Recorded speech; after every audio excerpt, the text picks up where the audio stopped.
In this video, I'm going to be reviewing the Signum DDP fountain pen. I'll go over the specs, I will do a writing sample, and I'll tell you what I like and don't like about this pen coming up. Blake here with Blake's Broadcast. On this channel, I review fountain pens, paper, and ink, and as always, I put links in the show notes in the description below.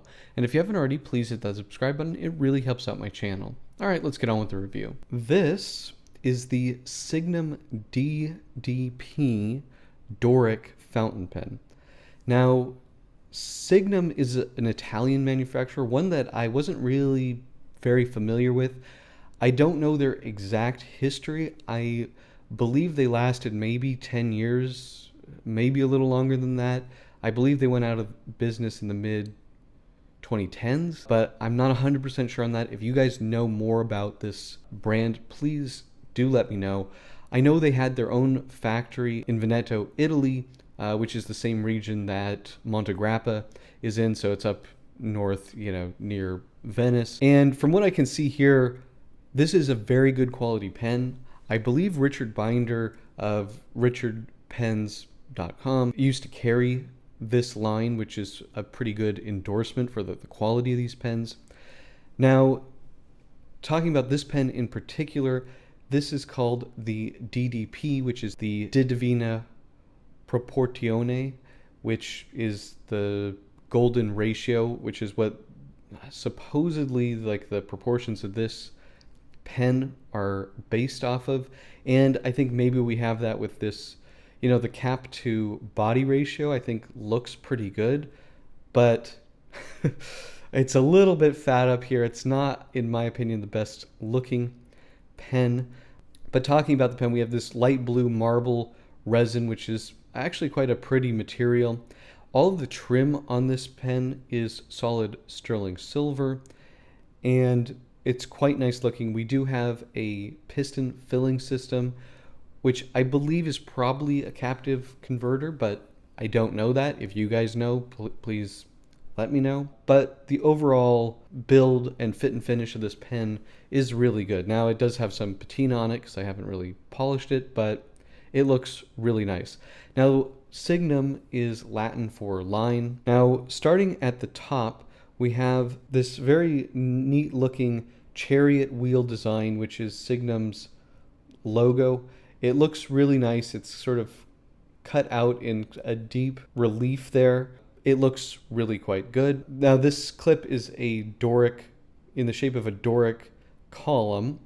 And I believe in the other colors, there was one that they did in like a gray celluloid, which was maybe an ionic column. And then there was another color with a different style column. This is the cleanest looking, the Doric, the most simple, which I think looks the best. Although it is weird to see a column that is curved like this. It's a bit of a strange look. There's just no getting around it. It's not the prettiest pen, I have to say. Looking close, I don't know if it'll show up on camera. It does say Signum right here underneath the clip, engraved. It's very, very light. And then we have another sterling ring and a sterling ring, which kind of tapers down to become almost flush with the body, which is pretty nice looking, in my opinion, a pretty nice detail. Now, taking the cap off, we have a pretty big step down to the threading and then another step down to the grip section, which is not, in my opinion, for a pen that's as long as this pen is like almost 6 inches long. It's on the skinnier side. And then we have the Signum nib here with, again, that chariot wheel design, and it says Signum and 18 karat gold and Italy. And this is a medium. There's a hallmark on the side there, and then on the other side we can say an M for medium. Plastic feed, I believe these nibs are Bach. This nib in particular is very soft. It has a very luxurious feel to it. It's not really springy, but it is a very soft writer. I've really enjoyed writing with this pen. One other thing that I forgot to mention here on the back, this sterling silver thing with like a coin edge on the back is actually the piston turning knob. So it's very small, and it does say DDP for that Divina Proportione or whatever it's called. And it does have a sterling hallmark there, and you can see some tarnish on there. Very little resistance turning this, but it does work. Let's do some measurements now. 152, 153 capped, so it's very, very long. Uncapped, we're looking at about 136. And posted, this does post, but it's pretty top heavy. I don't, you can't write with this posted for very long. We're looking at about 164 millimeters, so very long there. Now in terms of the grip section, it is on the skinnier side, or at least it seems that way compared to the body. So if at the very back here at the widest, it's 10.7, and then right before it flares out there, we're looking at about 9.3.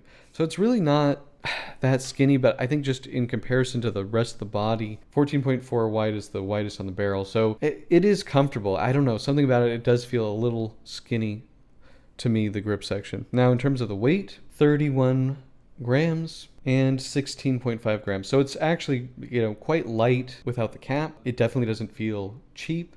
This is actually quite a luxurious feeling pen. The threading on it is really, really nice. It definitely doesn't feel cheap. And I believe this is probably polished by hand. It's very smooth. Now let's compare it to some other pens here, some other big pens. So here's a Leonardo Memento Zero Grande, which is a big oversized pen. And I think they're roughly the same length there. And then here it is with a Aurora Optima, a Platinum President, which is, I would consider the Platinum President a pretty normal size, a little bit bigger than normal size pen. So you can just see it is quite a large pen. So for the writing sample, going to be using a Papermind Mitsubishi bank paper notebook. These notebooks are excellent with fountain pens.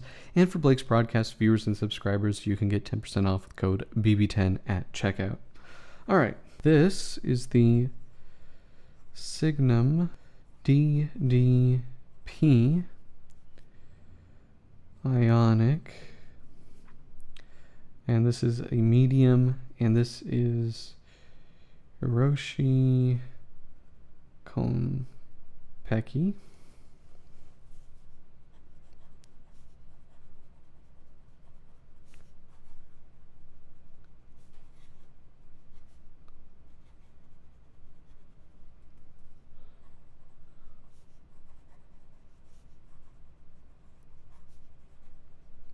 I'll try fast writing.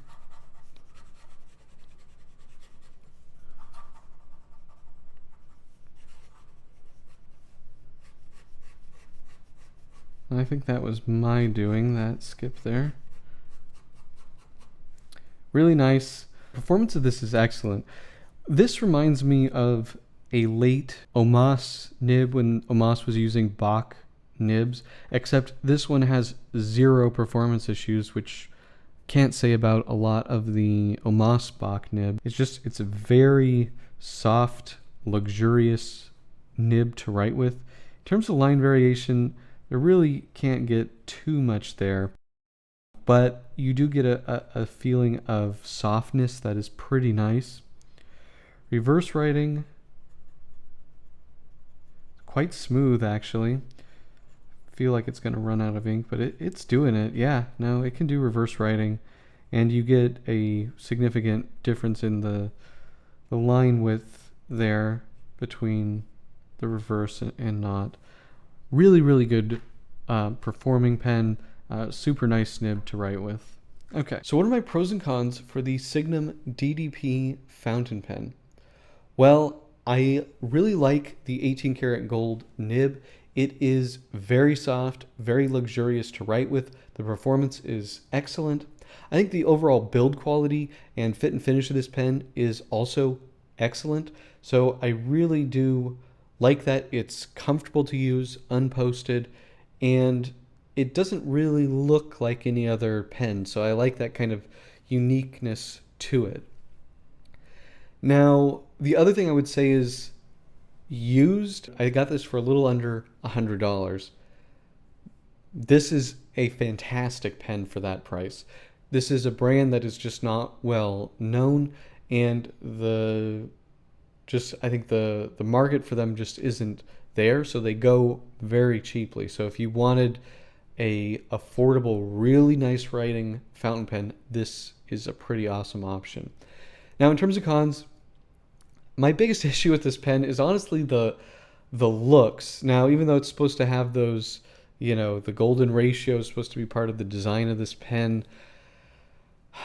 I don't love the way that it looks. It just feels a little top heavy, even though it has a high waistline here. It just looks bulky up top. I also think it's strange to see a column that's curved. It's just weird. I also, and this is just an Italian pen thing, it seems to be, I don't like sterling silver trim. I like a pen that is full sterling silver, but when you start having sterling silver trim, if you want to polish it ever, it's really not very easy because you don't want to polish the other material with sterling silver polishing cloth or cream or whatever, because it's abrasive and you don't want to abrade something that's going to be softer like the resin. So keeping this looking shiny is not super easy if you care about that. Now I'm letting it do its own patina thing because I don't want to deal with it, but some people might not like that. Other cons, it's a very long pen, almost 6 inches long, and posted, it does post, but it becomes too top heavy. So for anything other than short notes, I don't really like this posted. I do believe it's a captive converter. Let me know if I'm wrong about that, but that is a downside because you just don't have as much ink volume. If that's not the case, again, let me know. But that's pretty much it. Do you guys have this pen? Do you like this pen? Let me know in the comment section below. If you like this video, please hit that like button. And if you want to see more fountain pen, paper, and ink videos, please hit that subscribe button. Thank you so much, and until next time.